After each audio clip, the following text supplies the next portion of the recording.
Samantala may balak ba kayong magbakasyon sa Tagaytay? Mas bibilis na ngayon ang inyong biyahe dahil binuksan na ang isa pang bahagi ng Cavite-Laguna Expressway. At ang good news ngayon, libre pa pagdaan dyan.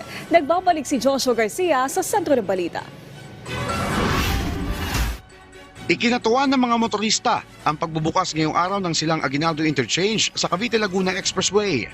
Maliban sa magandang kalsada at magandang biyahe, ay wala pang sinisingil na toll sa ngayon hanggang sa mag-abiso ang Calax. Okay naman, mabilis. Pare, makakasave tayo ng time saka ng siyempre yung konsumo ng gasolina. Okay lang, napaka-smooth. Lalo na libre. For the meantime, libre siya. Okay naman po, sir. Bakit okay, boss? Kasi mas convenient dito, mas malapit, tapos walang traffic, ganyan. Mas ano po, mas okay. Kasi wala tayong babayaran pa. Binuksan na sa mga motorista ang Cavite-Laguna Expressway silang Aguinaldo Interchange simula kaninang alas 12 ng hating gabi. May haba ito na 3.9 kilometers at may tig-dalawang linya palabas at papasok ng Calax.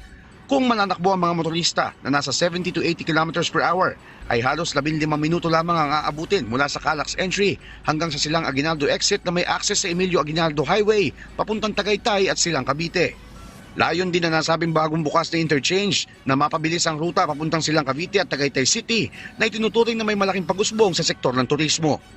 Ayon naman sa MP Cala Holdings Incorporated o MHI na concessionaire ng Calax, inaasahan na magpapaluwag ito sa mga highway sa Cavite at magbibigay serbisyo sa karagdagan 5,000 motorista na dumadaan dito araw-araw.